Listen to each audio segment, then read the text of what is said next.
All right, so we are looking at synthetic division. And synthetic division is a little different than long division, mostly because this piece right here is a factor, which we would use directly for long division. But for synthetic division, we need the zero or the root or the x-intercept. All those things mean the same thing. So synthetic division gets a little box here, and we put what, in this case, n equals or x equals, okay? So that means I need to solve this guy right here for n. So I'm setting it equal to 0. I'm setting 2n minus 6 equal to 0 and solving it. So I would add the 6 to both sides, and then I would divide by 2. So I have that n equals 3. Okay? The other piece that I want to do is I want to look for my highest exponent, and I want to put everything in order, highest exponent to lowest exponent, and I cannot have any gaps. So I'm going to have an n to the third, and I always put these over top, n squared, n, and then whatever my number is. So my n cubed, my coefficient, we just care about the coefficients, is 6. My n to the second is that negative 18. I do not have an n, so I need to add a 0 in. And then my number by itself, my constant, is my 10. Okay? So, couple steps here. We're just going to draw a nice line, and we're going to bring down the 6. Okay? You always bring down your first number. 6 times 3 gives me 18, and then I add straight down. So negative 18 plus 18 is 0. 0 times 3 will go right here, which for us is just 0. And then again, we add straight down to get another 0. 0 times 3 gives me 0, and I'm left with a remainder of 10. So the big thing here is, how do I end up writing my final answer? So you have knocked down this from being an x to the third, like it was here, and you've divided out in n. So now this is an n squared. This guy's an n. This guy is a number. And this guy is your remainder, which goes over this, 2n minus 6. Okay? The other piece to keep in mind here is, if you write this, simplify it down, 6n squared plus 10 over 2n minus 6. When you have a coefficient here, you're going to end up with a bigger number that you're going to divide out type thing. So we're going to end up knocking, if you look at 6, 10, 3, and 6, all of those have a GCF of 2. And if you look up here, they all have a GCF of 2. So you could go through and divide, as long as you're dividing every single piece. Okay, if this 6 was a 5, it wouldn't work out. Okay, so to actually like simplify down your answer here, we would have 3n squared plus 5 over n minus 3.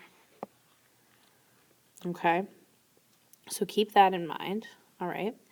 And then other things just to note and be aware of, and might have gone over parts of this with me in another day, but we'll just reinforce it.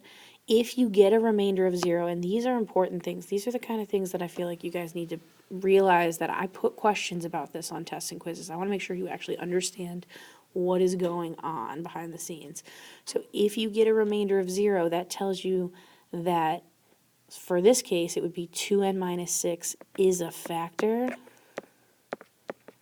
Or if you're talking about n equals 3, that is a root or a 0. Okay, so you've got to know which one is which there. The fact that a factor would be the 2n minus 6, and the fact that the root would be n equals 3. You need to be able to understand the difference between those things, and the fact that they're the same and just written in different forms, okay? Make sure all values are accounted for, so that's adding in zeros as needed. add 0 as needed. Like we did in the problem above, there was no n value, so we put 0 in. That also includes long division, which if you haven't seen already, you will see with me, okay? Make sure all the variables are in order, highest to lowest, okay, high to low, very important.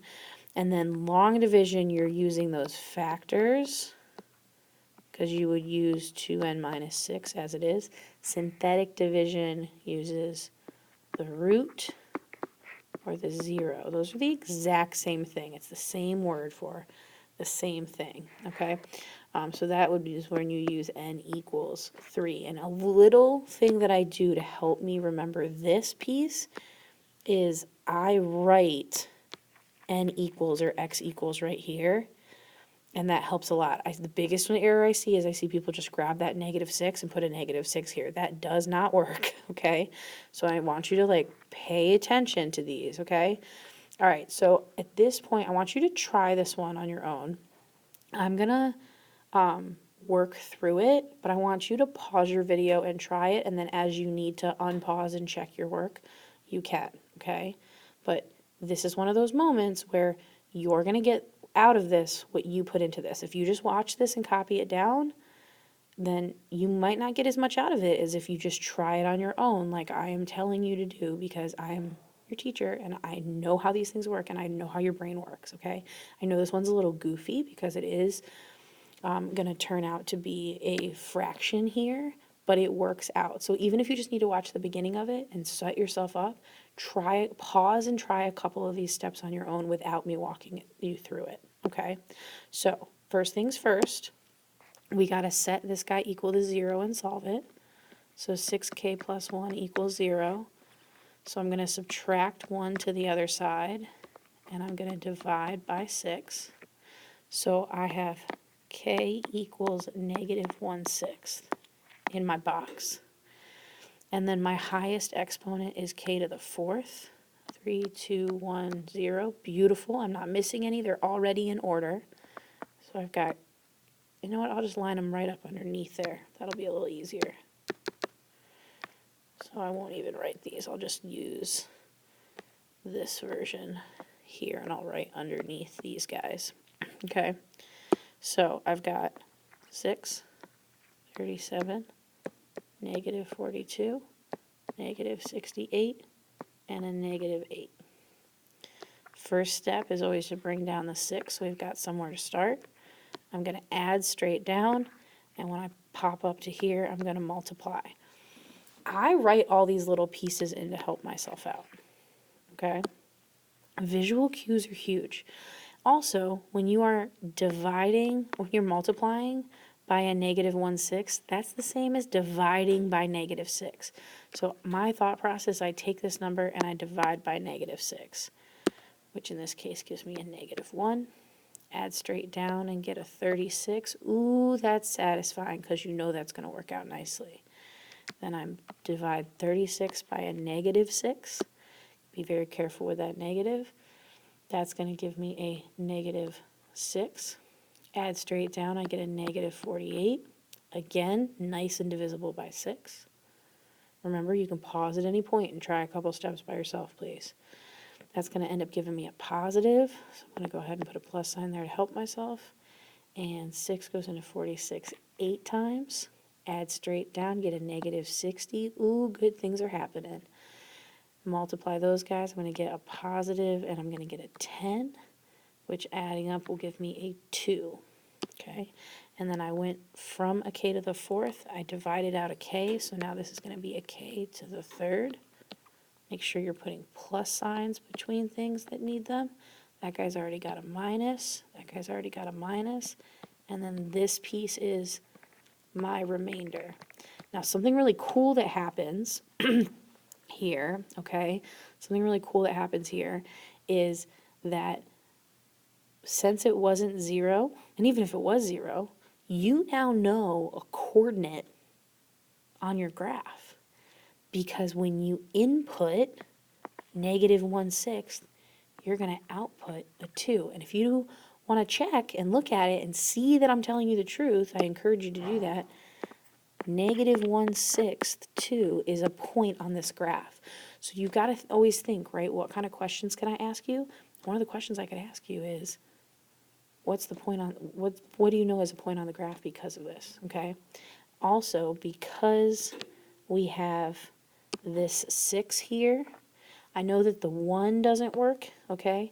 But all of these guys are going to get divided by 6, okay, to simplify it down. So if you ever look at an answer key for this, you're going to see k to the third plus 6k squared minus 8k minus 10 plus 2 over 6k plus 1, okay? That's the actual final answer. So just kind of keep that in mind, all right? The remainder ends up getting reduced on its own, which is, I know, a little weird with how we looked at the first one. It was that this one could also get reduced, okay? So these guys can get reduced, and then this guy can also get reduced, and they can be a little separate from each other, all right? So if you're done with this and we're not moving on to the next group, I want you to look at page 4 in your packet and try a couple problems.